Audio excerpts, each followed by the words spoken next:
Hello नमस्कार खेडूत मित्रों, हूँ छुं आपनो मित्र संजय लादवा ने सवार में आपणे आवी गया अपना खेतर में जे आपणे 19 तारीखे तल साटेला हता एनो आज बीजो दिवस एटले के गई काले आपणे तल साट्या अने आजे आपणे पाणी शरू करी दीधुं छे।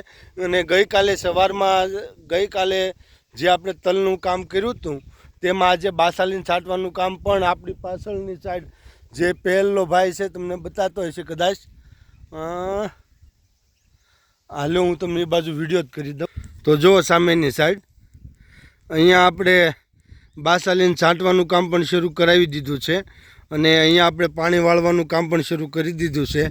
जेमां आ आटी सिस्टम करवी पड़ी छे कारण के मित्रों आमां शुं होय छे के अहींया ढाळ हतो, अहींया आ निशाणवाळो भाग छे मारो अने सामेनी साइड छे ते पण निशाणवाळो भाग छे। हवे आ जे जमीन छे ने ए अमारा तळावना कांठे आवेली छे એટલે અવારનવારમાં તળાવનું પાણી ભરાઈ જતું હોય જેના કારણે આપણે જમીન રિપેરિંગ કરવા છતાં ઘણી મુશ્કેલી પડતી હોય। જેના જે નીચેનો ભાગ છે તે નીચો છે, આ વચ્ચે પાછો બવડો છે, અહીંયા પાછો આ નીચે ભાગ આવી જાય છે અને અહીંયા પાછો બવડો છે। જેના કારણે આપણે એટલી બધી મહેનત કરી અને આપણે આ કોઠા સૂઝથી પપ્પાના કહેવા પ્રમાણે જે કામ કર્યું એમાં જો આ 1 2 3 4 5 6 7 8 आ 9 10 पाळिया है एनु आपणे आखा खेतर में 10 पाळिया में आपणे आटी सिस्टम करवी पड़े छे जे आपणे शेरडी में घणी वखत करता होईए। सक्करिया में कवी मोलातो में आपणे आ आटी सिस्टम करवी पड़ती होय कारण के एमां आपणे बेड बनावेला होय। धारो के सक्करिया होय तो एमां आपणे बेड बनावेला होय। हवे जेमां बेड बनावी अने आपणे आटी सिस्टम करीने पाई तो सरखी रीते पाणी मळी जतुं होय छे। पण आपणे अहींया जे काळा तल जे आपणे निधिना काळा तल कर्या छे एमां आपणे आ योजना करी एटले के आयोजन कर्युं अने आ कोठा सूज वापरी अने पप्पाए आ रीतनुं काम कराव्युं छे अने एमां सारामां सारुं पाणी हाले छे। मित्रों हवे मित्रों हूँ अने तमे बधा आपणे मोलाद करता होईए छीए। डूंगળી घणा मोलाद होय छे कारण के डूंगળી होय, घઉં होय, रोप होय, काળી जीरी होय, अजमा होय, जुवार बाजरी एमां जुवार जेवी मोलात होय एमां थोड़ुं पाणी दड़े भराय तो कोई मुश्केली पड़ती नथी। पण जुवारमां पण जो पाणी भराईने सारी थाय अने पाणी दड़ीने नबळुं थाय आवी परिस्थिति थाय छे। तो खास वात आपणे तल जेवी ज्यारे मोलात करता होय, तल होय, जीरुं होय, आवी ज्यारे जे इम्पोर्टेड मोलात होय जेनुं बियारण झीणुं होय, जेनी फूट होय, जेमां उग्या पछी रोपड़ा उपर जो पाणी भराई जाय तो आवी परिस्थिति में आपणे बंधन में आपणी खेतीनी आपणी वाड़ीना बंधन में खूब ध्यान राखवुं पड़े छे। कारण के मित्रों शुं होय छे के जो पाणी भराई रहे अने जो आपणे अने आपणो तल छे ए उगीने बहार निकळ्या होय 2-3 પાંદડા थया होय ने आपणे पाणी मूकवामां भूल पड़ी गई अने ए रोपड़ा उपर पाणी चढ़ी गयुं अने त्यां पाणी भरातुं होय तो आपणो जे तल छे ए बળી जाय एटले के वया जाय छे। એટલા માટે બંધનમાં જેટલું તમે ધ્યાન દોરશો એટલું તમારે ઝડપથી એમનો ઉગાવો આવશે અને તમને ઉત્પાદન સારું મળશે અને તમારે જવાનો જે પ્રશ્ન હોય નાના રોપડા પાણી ભરાવાથી જવાનો પ્રશ્ન એ મટી જાય છે। જો પાણી દળી જાય તો ત્યાંથી તલ નીકળી જાય અને એને પાણી ઓછું મળે એટલે તલ આપણા ઓછા થાય અને જો પાણી ભરાઈ રહે તો પણ તલ ઓછા થાય। એટલા માટે જે તમે વાડીનું બંધન કરો એમાં खूब बारीकाईथी अनुभव करी अने जो तमे काम करो तो तमने 100% सफलता मळे छे। अने आपणी वाड़ीनुं बंधन पण हूँ तमने हमणे फरतो आंटो मारीने बताड़ीश के कम से कम 10 થી 12 पॉइंट पाडेला छे अने एटला बधा वळांक आपेला छे ए वाड़ीमां के जेवो तेवो जो पाणीक्यो आव्यो होय ने तो पण मूंझाई जाय क्यां हूँ पाणी मूकूं ने क्यां जाय अने तो क्यांथी छेड़े पोगे।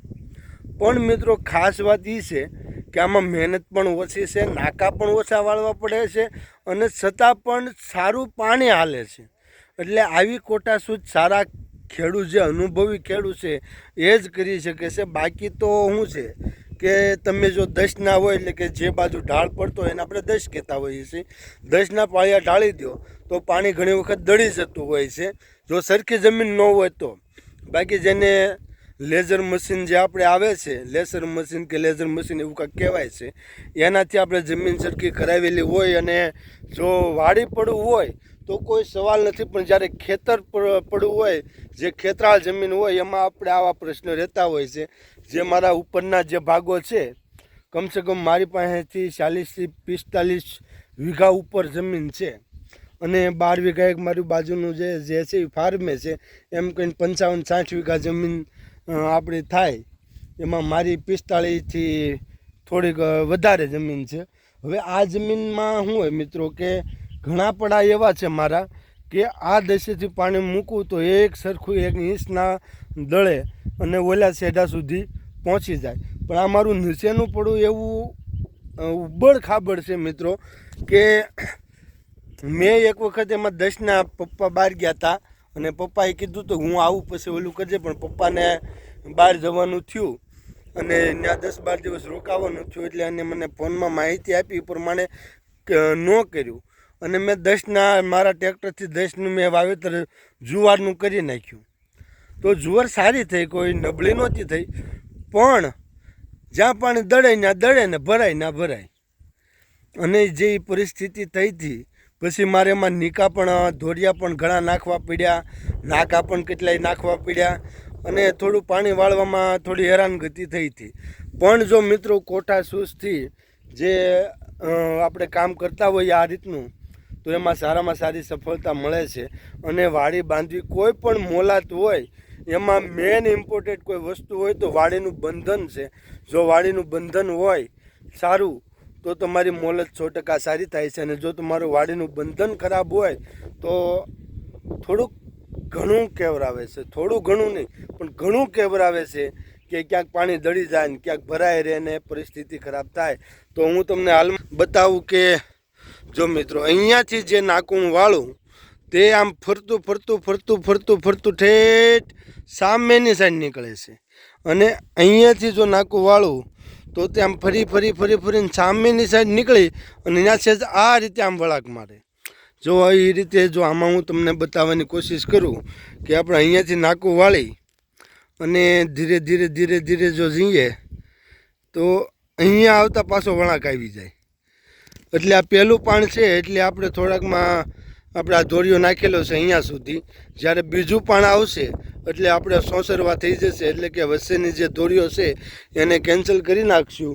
એટલે આપણું અહીંયાથી નાકું વાળશું એટલે આ કમસે કમ સામેના શેઢા સુધી આ વળી જશે. એટલે આ એક ધોરિયાથી આ એક જ ધોરિયાથી આ આખું પડું પીશે. આ મારું 4.5 વીઘાનું પડું છે, 4.5 વીઘા ઉપરનું પડું. તો એક ધોરિયાથી આ બાજુનું બધું પીશે અને જે ઉપર ઉપર એક ધોરિયો છે એ ઉપરના ધોરિયાથી આ પીશે. એટલે 2 ધોરિયાથી આ એટલું બધું વાંકું સૂકું પડવું હોવા છતાં 2 ધોરિયાથી આખું પડું પીશે. અને ઘણા તો 10-10, 20-20 વીઘાના પડા હોય તો પણ એક ધોરિયાથી પાતા હોય છે. જે કપાસ જેવા આપણે પાકો કરીએ કપાસ જેવા તો એમાં એ પીતા હોય છે. પણ આવી વાંકી સૂકી જમીનમાં જ્યારે ઓછામાં ઓછા ધોરિયામાં જો આવું કામ થાય ત્યારે માનવાનું કે આ ખેડૂતોની કોઠાસૂઝ સારી હોય તો જ આ વસ્તુ બને. બાકી તો આપણે જેમ બને એમ ઢાળી દેતા હોઈએ ને મન ભાવે એમ પાળા બાંધી દઈએ તો એમાં સફળતા મળે નહીં. અને મિત્રો આજે આપણો બીજો દિવસ અને જે આપણે પહેલું પાન પાયું હતું ઉપરની આંકડી છે એમાં પાન પાયું હતું એનો આજે બીજો દિવસ કમસે કમ 20 કલાક થઈ ગયા છે. એમાં આપણે બાસાલીન છાંટવાનું કામ શરૂ કરાવી દીધું છે. જેનું માપ આપણે રખાવેલું છે 50 ml. 50 ml આપણે માપ રાખેલું છે. અને 1 વીઘાની માલપા કમસે કમ 3.5 પંપ કે 3 થી 3.5 પંપ છાંટવાનું આપણે ભાઈને કીધું છે. અને એ રીતે આપણે કામ દવા છાંટવાનું કામ શરૂ કરાવી દીધું છે.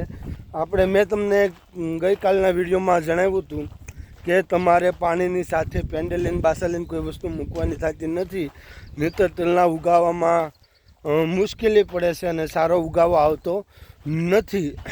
એ જ રીતે મિત્રો મેં નહોતી મૂકી અને આજે આપણે પંપથી બાસાલીન છટાવવાનું કામ શરૂ કરી દીધું છે.